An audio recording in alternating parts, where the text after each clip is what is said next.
Okay. Javier Panzuela here at the Ethicon panel for Unhallowed, the Pathfinder horror supplement. Am I correct? That's right. Three-part adventure path for the Pathfinder role-playing game. Okay. I'm here with Tony Truskowski. Did I say that right? That's right. All right. Hopefully people start trickling in, but until then, we can just keep going since they are recording this. All right. So I did get a chance to take a look at the website, and I think it's very interesting. Horror is having a big resurgence on television, I think, even in role-playing games. So can you tell us a little bit about Unhallowed, if that's the name of the product? That's right. And that's kind of a theme that we saw, that there was kind of a trend in the market to harness that has not yet been focused on so specifically that we've seen in the Pathfinder role-playing game genre. They definitely have their own world with its own scary elements. But we thought focusing on that and bringing a horror setting that doesn't have the boundaries of any conception ahead of time. Oh, so you're saying you can basically set any horror story in this setting? Or Right, that's right. Yeah, we're just, everything from the madman, human sociopath to the classic romantic horror setting to anything in between that you can come up with or that we can produce in any of our accessories. So how crazy does it get? Is it one of those? Is it one of those supplements that really kind of, you can do anything with it, or? It is. It can get very crazy. We're starting a little light, moving our way into it. We've discussed a lot of things. It goes, it ranges from possession to unspeakable acts of human cruelty to some emotional things, having to make those decisions that are scary in themselves, just those moral checks on yourself where you have to take the lesser of two evils and deal with that yourself through your character. Oh, that's cool. It sounds very cool. And so it's based on the Pathfinder system. Is it like right. Is it modern setting or fantasy? No, it's going to be a fantasy setting. It's going to have a lot of the classic Pathfinder expected classes and races and things like that. It's a fantasy setting, just focused on a world that's in that setting that has gone to hell, that is in desperate need of redemption. Nice. So the player characters would play like what type of classes? We're open to all the classes in both expansion books. We're gonna go with the core plus any of the extended classes. The races we're trying to cover now, we mostly included all of them in a lot of the canon that we've written. In the beginning, we took a big world view. We started out large and developed a little bit of a world. From that point, I decided to focus in and go with a adventure path that we could present as some stepping stones in to this setting, and from that information expand upon that. We've got a player's guide that is handy, that is going to give a lot of the information that allows the player to understand those things that are understood in our world that they should understand, and go into a little more detail on some of the racial diversity that is going to be present there, and some of that for good, some of that not for so good. And we're expanding on a lot of that and trying to make it very unique. What would you say what's the magic like in this world? I'm sorry, say it again. What's the magic like in this world? Well, we've got divine magic has kind of gone astray. We've got a divine setting where, like many, the power of the clergy is kind of works with the power of the deities to kind of provide the ebb and flow of control and influence that the deity has. So in the divine magic field, we kind of are in a moment of chaos where a lot of faith has been lost. And as a result of a lot of faith being lost, we now see that the power of those who should have the faithful followers, the control is slipping away a little bit. And a lot of those who have these cults of followers that are still giving them service and sacrifice and all those things that go on in this horror setting, that their control has been allowed to expand beyond what has normally been accepted here. And it's a period of change for this world where now we are starting to see that as a result of some things that have gone on, we are now slipping a little farther from that ray of hope that was previously there. Wow, sounds a little bleak, but interesting. So, are the characters really?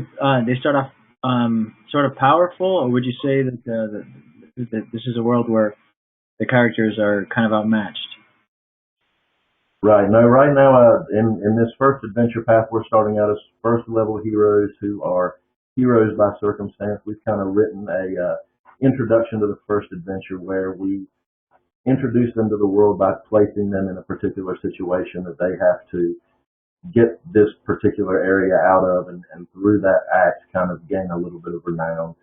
The typical introduction to one of these kind of stories, they kind of step up when someone needs to, and then they're asked to increase their offering to this city and go out there and do some investigation, which takes them out of the safety of these city states that have become these harbors of civilization, that all of the surrounding town folk have all fled to the safety of cities, the walls, and the idea that there's safety in numbers has had people abandon the farmlands, the vast expanses of nothingness that now exist between these city states that are suffering with all the problems of overcrowding that we're going to kind of exaggerate, which has caused, along with the faith, we've got centers of religion have now been turned into homeless shelters and medical facilities, and a lot of people have reverted from faith healing to herbology and other methods of healing people and taking care of the sick and dealing with the poverty and the disease and all the things that go on with the overcrowding of these city states, and has caused this desperate place that we're in, where now the powers that be are taking advantage, and we now have a weakened system that is tipping the scales a little bit, and as a result, we have a lot of these wild lands between these governed cities are horrible places where horrors are now kind of ruling and roaming unchecked. Wow. So, is there a system set up for madness? I know some of these horror games sometimes have, a system to have the characters, how do they deal with all this, all this. Right. We've absolutely looked at that. There are some great designs in the works. There's a lot of discussions going on that, and that's something that every discussion we've had so far, people have brought that up, because that is something that is in demand and something that we definitely will be addressing very soon with some information on. Great. So, what do we have? When is this? That sounds great.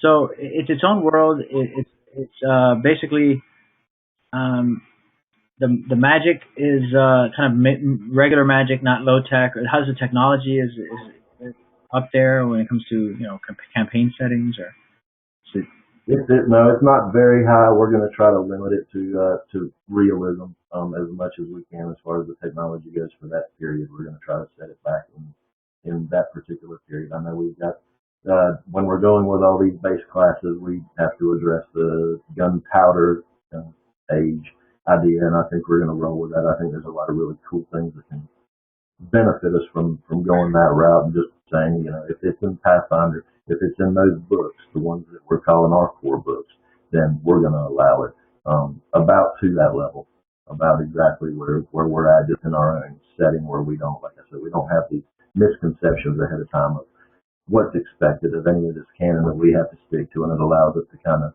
run free as we have our little brainstorming sessions, and as we're developing these little areas and these cities and these locations where we say what's going on here, we can kind of dig ourselves into this world and unleash it in these little pieces and expansions and these adventure paths, which this one's going to detail a sort of rustic frontier area that is having its first taste of just how bad things have gotten.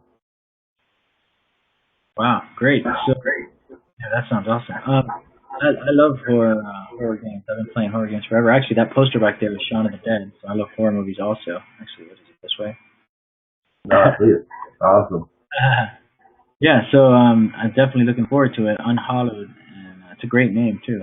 I like the That's artwork right. on the page. Oh, thank you.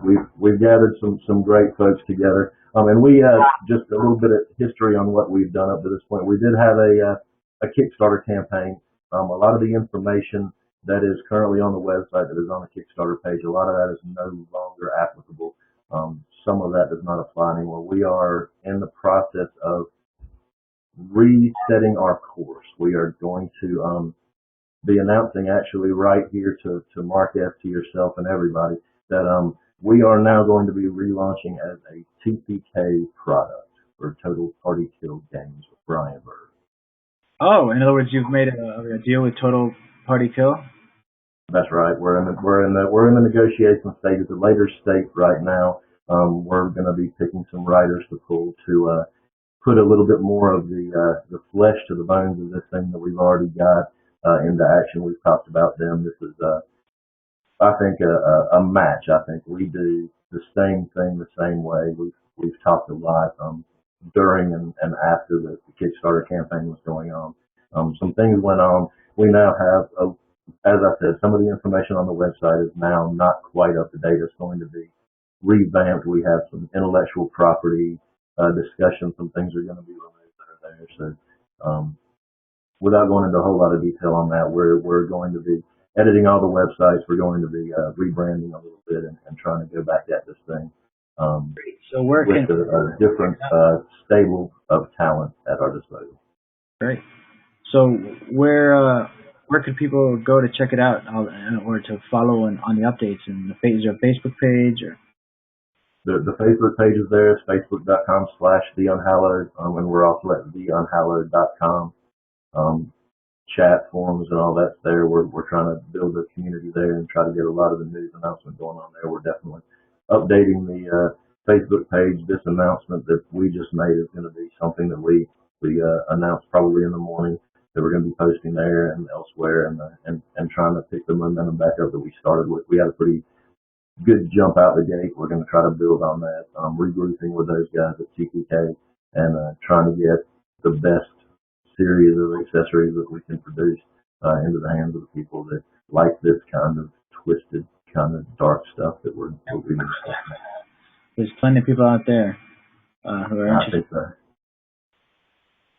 I think so. So you could basically use the supplement, when it's out of the game system anyway, to kind of recreate your favorite horror movies, huh? That's right. That's right. If it's something you can imagine, we're going to try to find a place for that to exist within this structure and with the madness, with the all the different things that we're going to do with that. It's going to tie in a lot with that. Like I said, the madman, I think, is something that we really want to pay attention to. I think that, the guilty by association, the thing that happens when you watch these horror movies with these are humans that are doing these things. These aren't vampires. These aren't, something unexplainable. This is somebody who has just lost it, and that's the period. This is where they're at now, and that's something that we want to deal with and kind of shove in people's faces, and also kind of give them a mirror into all that in themselves and their characters. That's cool. Yeah, I would love to I'd love to play a ghost story D&D game. That sounds awesome.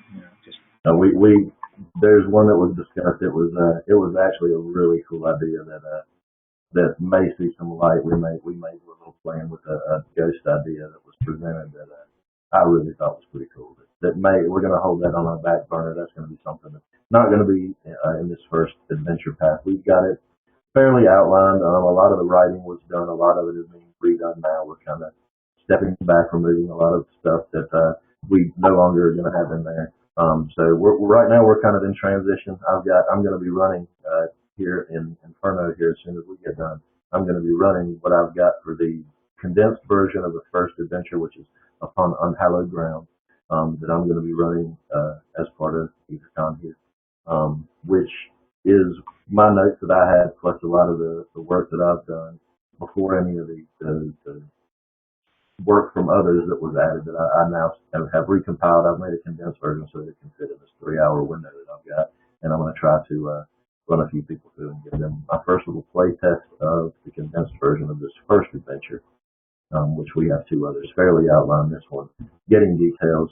We were hoping the Kickstarter was going to allow us to do more cartography kind of stuff, and add some more of that art. I've got those artists on hand to continue doing things for me kind of on demand, and we're going to be using that continuously as we go forward on this, just out of pocket as we can, until it's time to regroup and decide exactly how we're going to do this. And then we're going to talk with those guys, nail this all down, and get some books in print and in digital form and in people's hands and in some of these shopping carts. Yeah, sounds great.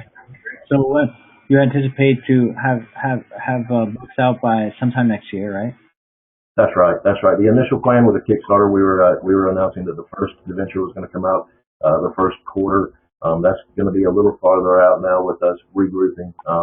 But we already ran to the other side of that. We were unsuccessful in that campaign. And after this regrouping, we're going to see exactly what the strategy is going to be for this.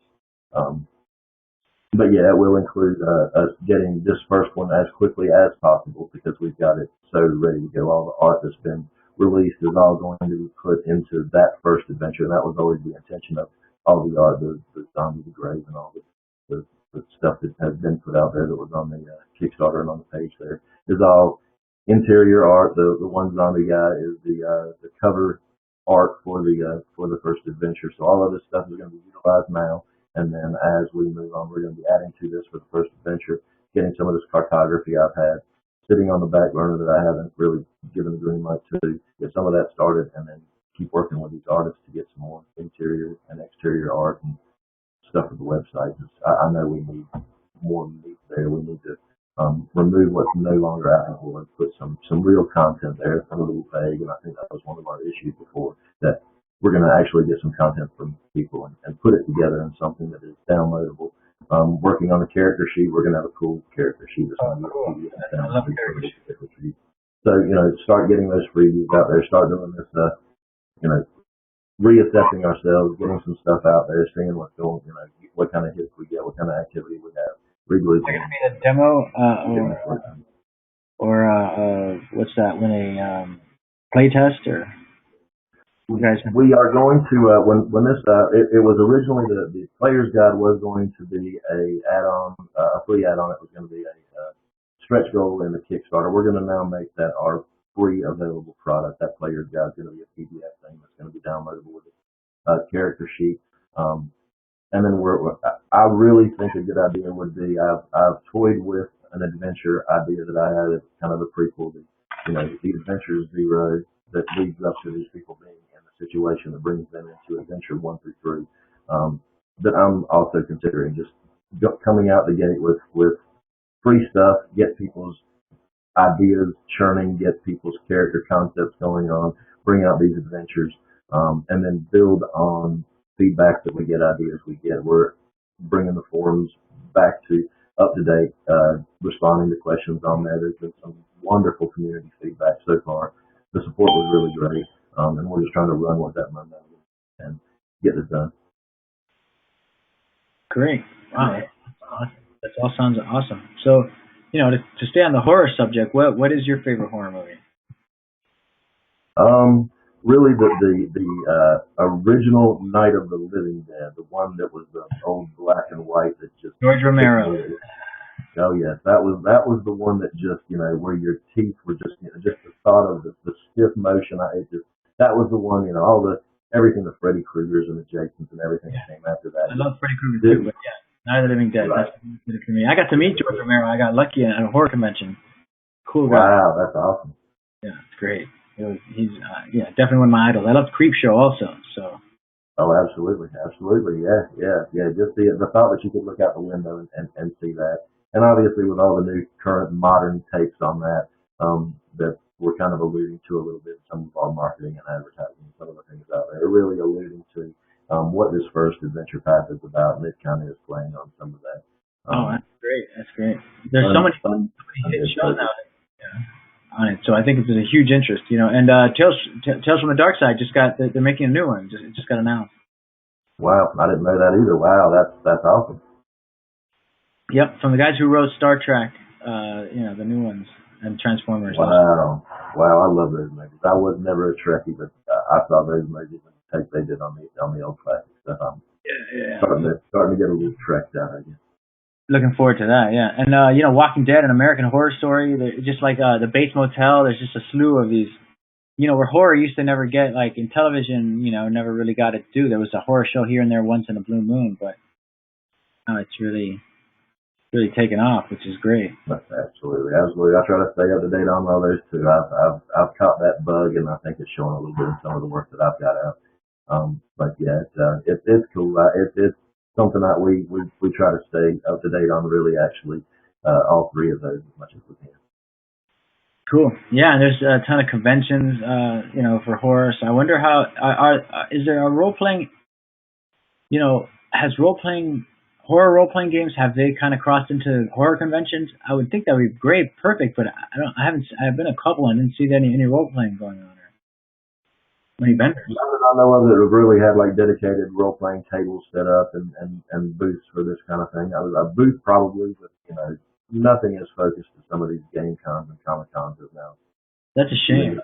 Tournaments and things like that now. But yeah, that would be a pretty cool place to find ourselves, is actually putting some momentum into something like that would be really an honor to propel things. I'd like to see. There's a lot of others. I've talked to a lot of people since the Kickstarter who are doing similar things. Who this industry has a lot of that friendly, cooperative competition, and it's wonderful. All the people that I've talked to through the process of doing this, and just their information that they're willing to just provide you with is uncomparable.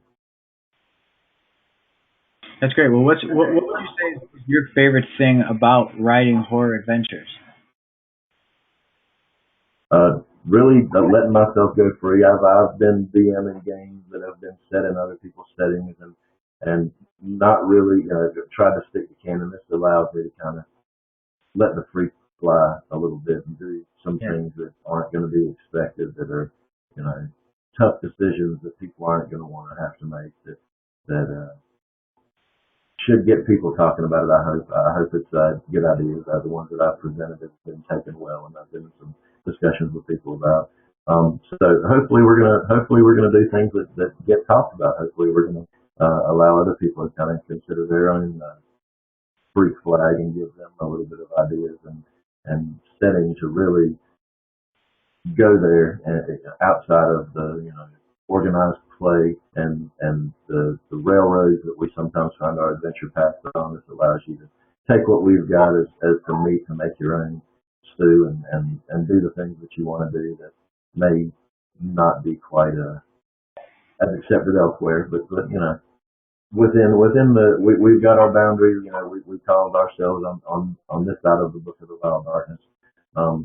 But go there if you so please. These are the tools to allow you to use some of those mechanics that weren't previously there that we think are going to add to the Pathfinder role playing game to make it provide you a foundation for some really scary role playing storytelling experiences. Great. Put some horror music in the background and turn off all the lights, or at least put some candles. That's right. That's right. Yeah, and there'll be environment suggestions. We're gonna take this as the launch of a product. We're gonna try to help set the mood and set the tone, and hope to open a door here in the industry to allow people to go out here on a limb. And I think a lot have. I think a lot of these third party products have been awesome and have really taken the envelope that was given and really taken it beyond that. And there's some really awesome stuff out there that wasn't expected that really gets you to stop and say, this is an awesome product that why didn't I think of? And I had one of those. Right. Why didn't I think of and really do something with it and use the ideas that me and my friends came up with in our first sessions and then took to some of the professionals in this field who suggested we follow the path that we're on now and took us to where we are. And so, what do you think? What do you think the future of horror role playing is? What do you think? How do you think online, like role playing online, like convention AetherCon is all about? How do you think that can help, or in a horror, from a horror role playing point of view? I mean, you could definitely have music. And I think you could probably set a mood better. Do you think that's a good thing, or the whole online role playing element? I mean, we are sitting alone. I think it's great. I really think there's been a lot of technologies. I've seen some things used in home games um, from the technology standpoint that I was excited by. I've been dealing with computers and technology and electronics and stuff. My life, that's what my actual career is. I'm my 9 to 5. But I think it really allows you to broaden your audience than just trying to find that pickup group locally or post advertising or catch the game night at your local, your friendly local game store. This allows you to do a lot of really cool preparation. I'm using Inferno for my game. I really got into that over the last little while, learning that and setting up this table and doing all the cool things you can do with it. I'm pretty impressed with it. I think these conventions, bringing people together online, giving them tools and suggesting tools, and especially with any meeting that we've set up here and the event scheduling and all that that goes on here, I think it's a cool way for us to be able to in the off season and in between those big shows come together with people that we only know online to learn games that we want to do, pick up and meet family and friends and schedule times to get online in the convenience of everybody's own home instead of working around as busy schedules to have to commute. This allows you pretty instant access to each other, and I'm excited about it. I think it's a pretty cool thing. Yeah, me too. And I think the horror genre is particularly designed. I mean, it's perfect for like doing it online because here I am. I'm in my house. It's me. When I could get a little bit more scared compared to sitting around a table with four people. Sure. Oh, absolutely. Absolutely. Yeah. Certainly. It's great. We have these late night sessions. That's kind of why we decided we would fill the 12 to 3 hole tonight is to do the spooky Saturday kind of thing and have a little late night game where everybody's sitting around in there, with their lamp on the side of their office trying to get their playing in where they can. And for me, this is ideal. This is really perfect for me. It keeps me from having to haul my stuff around, and I like it. I'm going to continue to use it. This has kind of been an introduction for me to it. Even if I'm the only one, this is a pretty cool new tool that I had not delved into until I was uh, trying to figure out which of the online services I was going to use for this game I'm running by. Yeah, there's two of them. There were some choices there that if you don't know, and I still haven't actually played with one yet, which I'm gonna probably try and do that tomorrow. But I read a lot up on Roll20, and it looks very cool. Oh yeah, they're all of them that are available. There's been a lot of thought put into these things. They're really impressive in the fact that all these guys that have these free versions of cool stuff like this. A benefit to all of us. It really helps. It's really cool. Like I said, I'll be using this. I think this is going to be a cool playtest avenue to use further down the road. I've got people that have been interested that I've been feeding little bits of information to and getting feedback from that are going to be paying close attention to this, and I'm going to be using this as a tool in the future. Yeah, I think this has been an introduction to a really cool thing. I plan to take advantage of them. I think a lot of people are gonna probably, as this grows and as the cons start taking advantage of these things and put them in front of people and let them know what's out there. I think it's gonna hopefully pick up and help across the board because now as much of this is being transmitted electronically, people buying these products online as opposed to getting the hard copies of these things and everybody using these kind of tools anyway, their tablets and their laptops and bringing these things to the table. This just adds that extra element of interaction that we didn't have before that it used to take walking into someone else's location with stacks of your stuff or having everybody over to your place and planning ahead where this allows you to sit down where you're at and get the characters that you've put together and play as long as you're able to. So yeah, and also the element of like being able to see where people are standing and being kind of specific as to where people are, and I mean, kind of like being around a table, but in a sense, like there's kind of no argument when everybody's looking at the same exact. Certainly, the big virtual battle mat. Yeah, that's what I've been doing actually prior to this was going in there and making my little tokens and my map notes and all that stuff and all these layers on there. And that was pretty cool to be able to have little tokens for my characters and get them to tell where they're located at and all my adversaries and all the cool tools they have for that. They've got a lot of stuff that allows you to just kind of drag and drop it in there. A lot of kind of white stick outlines of things, and I use that and colored a lot of them to allow that specifics that you can only get sitting around a battle mat with miniatures until now. And a lot of these online apps on the mobile devices are really impressive too. That there's actually some Kickstarters out for some things that are very, very 3D that actually use a lot of the virtual punch out miniatures to do about the same thing that are pretty cool. But this allows you to do what it used to take, having a battle mat drawing on it and using actual miniatures. This allows you to simulate that in a pretty quick to set up. I was pretty impressed. I thought it was going to take a little more than it did, but and as a friend told me, it's like bringing paint into Skype and allowing people to create a group of people in there and doodle and copy and paste a bunch of stuff in there. And it's pretty cool. I had fun playing with it. I did that for a few hours today prior to this. So, is there's going to be how many actual books? It's going to be just one main book at first, or is there going to be a player's guide? The player's guide for now is going to be digital to start with. It's going to be free, and then we're going to have a 3-part adventure path. It's going to be a series of 3 linked horror adventures. And then from there, that's when we start discussing larger campaign setting guides, where we go into the different regions where we've developed the different races and the racial territories that we have, and some of the geographical barriers also tend to be racial barriers too, with a little bit of diversity going on there that will be explained in the player's guide. That I think is kind of cool take on the relation of a lot of the typical races that we see in Pathfinder and D&D. So kind of giving it a different angle. Right. Basically, what I'm trying to work with now is that everything truly came from the same seed, based on these geographical barriers and these races living in isolation and evolving slowly.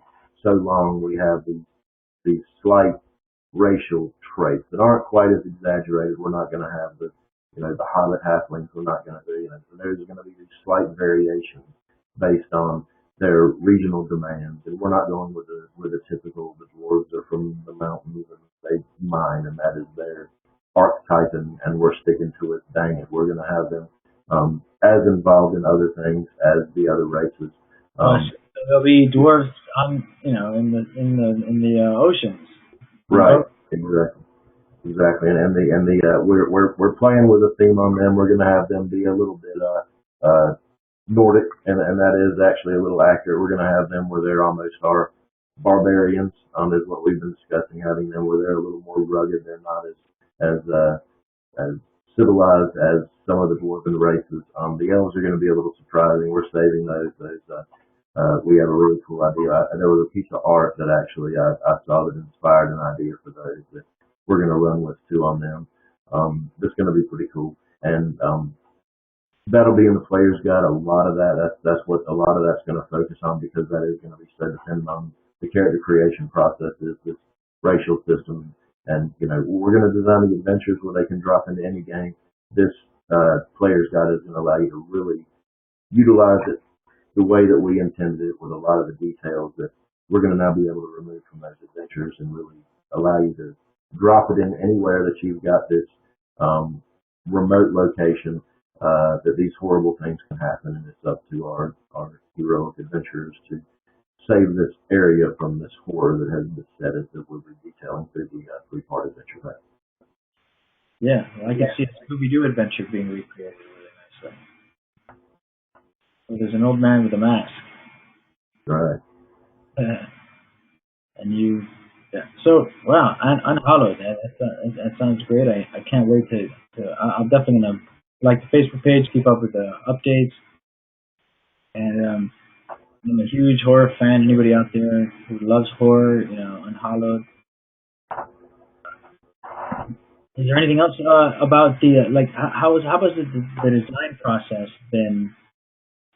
Is there like a bunch of you guys get together and then map out exactly what's going to happen, or is there powwows, and how's that process been? And especially after the Kickstarter campaign, when you have people who are kind of definitely waiting on the updates. Yeah, it's been a lot of powwows. That's what we've done is we've sat together and had some of these brainstorming sessions that a lot of the ideas as we part, really roll into these Google Docs of information that expands on a lot of these in passing ideas that others have had that dawn on us later, and then we get together and compare notes and um, come up with how we can tie all this stuff together and present it in a presentable way and tie it all together. I've been digging into a lot of the actual design construction of the material process, and it's pretty fun to get into. It was, again, on my techie side, this is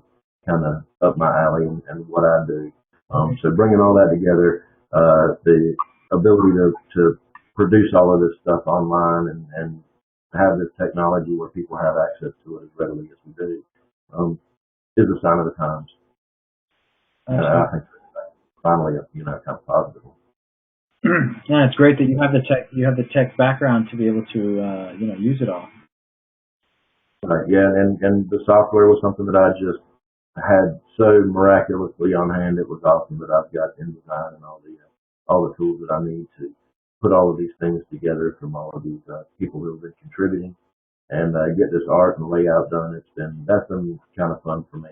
It's first having the original conception with some friends and then taking it out there and having these other people who are expert at the craft to help me weave this into a workable project has been really cool and allowed me to kind of give these writers and some of these designers these little tidbits and pieces of the vision and then allow them to present me with stuff that is even beyond my expectations in a lot of these cases. And it really allowed us to build this project and have it evolve into something really bigger than a three-part adventure pack, which prompted the player's guide and the discussion of the campaign setting and further details on region guides and city guides and fun, cool stuff. I've got people already pitching me and brainstorming ideas on some really cool areas that they'd like to lay claim to and develop, and we're kind of getting the whiteboard out and doing some charting and things like that so that we make sure that what we've got is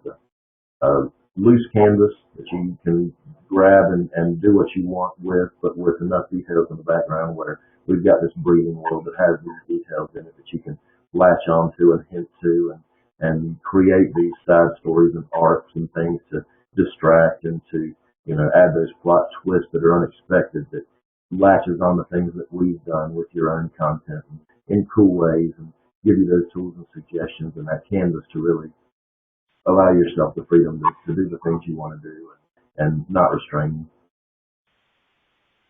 What can you think of a favorite moment from from playtesting this game, or a scary moment from what you guys have been working on, or something that kind of specific to give an idea of what's coming down the pipeline? Nothing that has been terrifyingly scary. A lot of this that we've come up with at this point is just the structure for how to make those terrifying things happen. A lot of the things have been really in our own heads. The scary things that we've come up with that we're really not on paper with yet. There has been some really creepy suggestions of some creature designs that we're going to be putting some details into that are really cool undead construct types. Because a lot of this necromancy in this world is a little bit of this thing for this, at least for this first adventure pack, that we're going to give people some tools to do some creepy stuff with a lot of these classes that can do this necromancy and animate these things and build these constructs. We're going to give them some pretty cool friends to tag along with and to drag into battle with. I've been excited about. That's one of the exciting things. I don't have exact names for some of these things. Some we do. We're not really ready to present. When we do, we want to kind of give it a bang. I've got two things in close to ready to be put at least on the website and throw around the Facebook with some designs. That are some pretty creepy things. So expanding on what you can do and what some of your adversaries are going to be bringing to the table as well. There's some pretty twisted ideas that have emerged, and some of them from the community, some of them from some of these brainstorm sessions that we hope to throw at people and really get them to want some of these adventures just for some of these cool critters and some of the things that we tease that are going to be content in some of these things. So, is it possible in the game to be like an evil character, or are there alignments? There are going to be alignments, and yes, you will be able to be an evil character. There will be situations that we're going to be presenting where even if you are evil, even if your alignment does not necessarily follow the cliche that would want to step up and become this hero, we still have a place for you to be involved, and we can have a reason to be involved. Have a reason to take on these adventures that we present, at least through this first adventure path, where your intentions are kind of your own. You can have motivations and goals to get involved beyond the I am the paladin and I shall see good done. We're going to allow it to be loose enough where there's incentive for anybody to want to follow this path. And again, in the sandbox theme, allow people to just use it as the loose structure for something much grander, if that's what they would like to do, and expand upon it and use this as a springboard to develop a whole area around the information that we provide in this adventure path. Great. So you can definitely have some evil secret backstabbing going on with characters, player characters.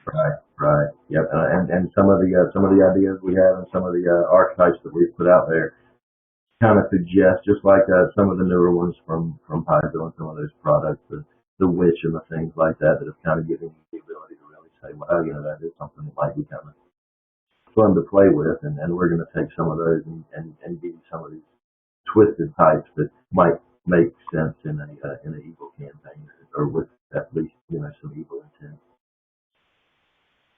Cool. Wow. So there's definitely I like the necromantic aspect of you guys what you were talking about there. Is it going to be so? You think it'd be a scenario where a player character could have a bunch of zombies that he controls? Yeah, I think that's gonna. I think like I say, there may be zombies. Yes, in this first one, I think we are going to see quite a bit of that. I think some of the advertising I put out there, the pending cover that I have out there, kind of suggests with the creepy decaying zombie guy that I've got out there that we shall be seeing some masses of animated nastiness in this first adventure pack. And then from there, some of these things that we're going to be presenting as some of the motivations behind this adventure path are going to be part of the broader recent history of the story of the world that are very relevant to everything that's going to happen beyond this adventure path. It's going to be the catalyst for everything else beyond the adventure path that allows you to take the rest of the steps into this world and see, as a result of what happens here, what the future is going to hold. It's open to a lot of possibilities, and that's going to be home-based. That's going to be based on your GM, your campaign, what you went through here. It's going to kind of determine how the rest of this goes, and we're going to leave everything where you drive, and we give you all the tools and the vehicles that you need to see it to the end, to whatever end the course takes you to, and we're going to try to facilitate for a lot of that and hope to step ahead and not restrain anybody, like I said, on any kind of rail. We're going to try to leave it open, but leave it open with enough of these hooks in place where you're going to tend to follow the greater story, regardless of what path, but then ultimately at your own table decide exactly how this is going to end up and how the rest of these future products are going to be received in your game world as a result of how things went down. So if I could have, like a gladiatorial combat where like my zombie could kick your zombie butt, and you could just have like Pokemon style zombie wars. Right. Certainly, absolutely, yeah, and that's the theme is that this is something that this region, a lot of the world has experienced already. This region has been a little bit more naive than most. They're a little more rural and set in. The world isn't turned into this place that it really has in some of the other areas that they just hear rumors about. And then finally, it's at their doorstep. This greater struggle that's been going on that they've been a little isolated from has finally hit their doorsteps, and it's going to give them a little bit of light on the bigger story, what's really going on and what's really at stake here for the world, and hopefully motivate these people to get involved and steer the course to the better good, if not the greater good, at least something a little better than the alternative. So there's definitely going to be a timeline set up where like certain effects, of the overall story. I mean, will definitely affect like the characters' day-to-day adventures in general. Right, right. That's how we're trying to do a little bit of predicting the future, how all of the different courses this could take, how this could go down, and prepare for that in all the future supplements, because we know that it can, just like a lot of these classic adventures and classic adventure paths that are intended to go on, if you put them on too much of rails, they may never end up at the result that you may anticipate, and that's okay as long as you're prepared to take them down these other roads. If you just, you've always got that motivation. Gosh, I want to steer them back there and get them down that hole where they need to go to really see this whole next adventure is based on them doing that. And that's something that we don't want to force anybody down these roads, but getting there and crossing these paths are going to be part of the greater story that we hope that these adventures are going to take everybody down, and that they're going to get the experience at their own table from their own perspective. A lot of these situations that we have deemed to be unique and cool and enough to get people's attention and want them to see what's going on as people are talking about some of these things that we're scheming here in the stage that we're at now, which is um, planned, plotted, and now being a lot of the finer details and a lot of the meat that I wanted to see. A lot of this the narrative, scary stuff, the stuff that makes you think about it long beyond reading it and want to come back to it and play it out and see exactly how this is going to go down and which of these outcomes is going to be the one that plays out in your incarnation of the story. We've talked about organized play kind of stuff where these playtest groups report to us what happened, and through some of these results shape the future. And that's something that's pretty exciting that I know has also not a unique thing, but maybe something that we want to use the website for, to allow people to give us that adventure feedback and tell us what happened in their unique situations that may have these world changing results that may be reflected in our products and future accessories that detail these things that right now we have in their vaguest forms. Like I said, I had to kind of regroup from world building and do a little bit of adventure planning and created this adventure path. But I've had the fortune of having other people who have been doing that behind the scenes and presenting with really cool things that I've been able to incorporate in little bits of lore, like our predecessors before us like to get those little tidbits of little stories and feed them to you now with the anticipation of giving you the rest later. And we've got room for so much of that. We could have books on some of the ideas that have been presented, just like everybody else who feels out there and gets these great ideas. Wow, that's something else that I've really got to hit again as we get further through this. So we just need to get that momentum going, get these adventures published, get product in people's hands, let them see what we're about, see exactly how this player's guide is going to change the way they may want to play core fantasy role-playing games, and give them 3 adventures to test that theory and see what you think of what we've done to this point, and give us that feedback. That's what the website and the forums are for. Is really we want to hear what people think. We love these ideas. Some of these ideas have been fantastic and have changed the way that we thought about some of the things we were doing. Again, everybody brings up madness, and that's going to be fun to delve the rest of the way into. We did a little bit of touching on that before the adventure path. A lot of that is going into the player's guide, and then hopefully we're going to be expanding upon that in even a bigger way with just a mechanic system that we're going to try to put into some kind of print in some kind of format so that it can be utilized outside of the unhallowed and really taken into the rest of your Pathfinder game at least. Well, I have an idea, and it's not very original, but can you play a zombie? What if the guy dies? Will you have the ability to have like archetype rules, or lycanthropy, be a werewolf or a vampire, or is it? That's something. That's something that the zombie we haven't really gone into as much. That's a wonderful idea. We have gotten a lot, through our ghostly ideas. We have touched on a lot of things here that may be a very natural evolution actually as we get into.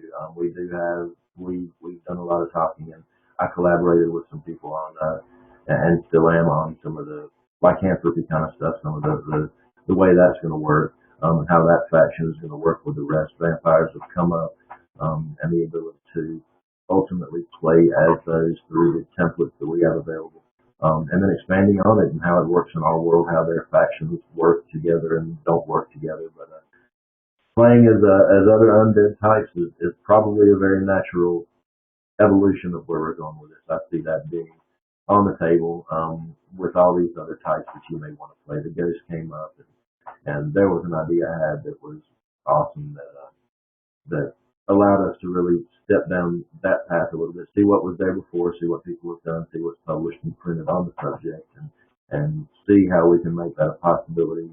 And one of the ideas is really, if it sees light, and I'm hoping that it will after all this is said and done, is going to be right down that alley. At least on the ghostly side, not necessarily the zombie side. Oh, Ghost, yeah, that sounds great. I used to love that race, that White Wolf game. So, played a lot of that. I love Ghosts. So, I mean, that'd be definitely cool to play a Ghost in like a D&D setting. Right, exactly. Yep. And the transition into becoming a ghost, the preparation for that and the presentation of that is going to be something that's pretty cool. We don't want it to be something expected, so you've got to kind of be strategic in how you do that. But there's a plan, and I hope it fires the way that we have intended. I can't wait to see what you guys have cooking, because I love that. I just love the artwork and enthusiasm, and I mean horror is just amazing. I didn't even know there was. I hadn't heard of a Pathfinder horror supplement. So once I read that was what you guys were doing, I was like, oh, that's perfect.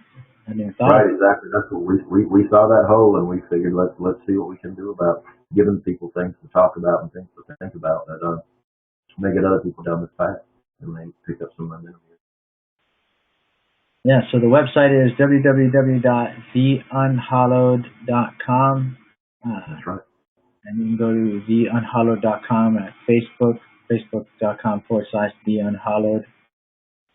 And, I see you can, go to these websites, check it out, keep in touch. It looks like there's going to be a whole new revamp of the website, a lot of announcements coming down the line, including the announcement that was made right here today about Total Player Kill Games and their collaboration now with what's the name of your company? It is just The Unhallowed now. Tony Truskowski is kind of presenting The Unhallowed as how it goes, and now we're going to kind of be in association with Total Party Kill Games, so it'll be a TPK setting and collaborated product. That's great. Congratulations for that, and we'll definitely be in touch. And also, if you want to check out, I have a web series of half animated, half live action comedy, kind of a satire called Game Nights. Our main character, like our animated, people play their live action characters and their animated characters as it cuts back and forth ADD style. And the main character is a black hobbit named Afrodo. So, like South Parky. Wow, that's awesome. That sounds like. And what was it called again? It's called Game Nights. You can go to criticalhitmedia.com. It's half cartoon, half live action, and about a bunch of gamers get together every week, and they get together and they date, and there's a bunch of characters who basically just play the game to kind of like what role playing is all about. You want to be somebody else. Like if you have had the opportunity to sort of being John Malkovich style, be somebody else for 4 hours or once a week. You wouldn't be exactly yourself. I mean, although in some situations, in general, you want to be something else. So these characters kind of like, one of them, he basically gets in trouble all the time. He's always he's kind of he's actually played by a friend of mine out here in Los Angeles. He's a stand-up comedian, and he's actually in Arkham American Horror Story. He's an actor. He's an albino. Oh wow. And then he's an albino comedian, and on the show, he's an albino guy who plays, a black hobbit, the photo character, who's an archer, and he keeps his arrows in his afro, So it's very silly, and like just kind of we took the the monster manual and kind of went nuts with it. So we have we get kind of raunchy with it too. So we have monsters like dingle fairies, and instead of we have instead of the beholder, we have the behinder, so you can kind of get an idea. But anyway, Fantastic. yeah, Well, it's I'll really have to delve into that. I've been turned on to a few. I haven't seen this one. I've been turned on to a few that have been pretty entertaining. And it sounds like yeah. We went to Gen Con this year and last year, and we got into Gen Con Film Festival, and we got sponsorship coming up. So we'll be announcing some stuff too. You can check us out at facebook.com/game nights. That's KNIGHTS, or criticalhitmedia.com, where we'll be pretty much, releasing some behind-the-scenes footage and preparing to launch some new stuff. We actually just made a deal with, have you heard of Zombie Orpheus? Gamers. They made Gamers, Darkness Rising, and right. I was put in contact with them through a mutual friend on on a product that we were trying to make as one of our stretch goals on our Kickstarter. That was something that they had a lot of experience in that we thought would be cool. they have a lot of experience with that. Absolutely, yeah. So I met them over at Gen Con last 2 years, and so we're doing a cross promotion that'll hopefully help everybody involved. But anyway, I'll definitely post the Unhallowed stuff on our Facebook page. We have a podcast called Gamers of Comedy, where we get a bunch of stand-up comedians to talk about gaming. So if we're we could always have you on as a guest at some point. Wonderful. Thank you so much. Yeah, I'm on the site now. I see I've got the video muted, but I've got you. I see you here in the background on the video here for it. Oh, cool. Well, yeah, check it out. I'll unmute that and run through it here once we get done. That looks pretty cool. Cool. I appreciate it. Yeah, definitely. And then I'll add you on Facebook, and we'll keep networking, and hey, online gaming and horror. Awesome, great. And yeah, we'll send you some invites to some of this cool stuff as we get in here and get using this Inferno. We'll give you a little run through it and see what you think and get your feedback too.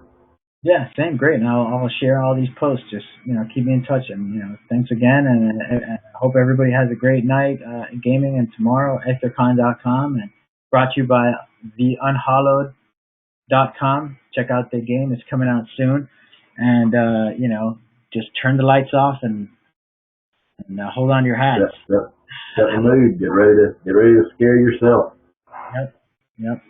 All right. Well, it was nice to meet you, Tony. And again, let's keep in touch. And thanks for the nice conversation and getting to know your product. And I'll definitely be keeping an eye out for your stuff. Great. Thank you for your time. Thanks for having me here and hosting the fan for us. All right. Same here. Good night, everybody. Signing off. All right. Thanks.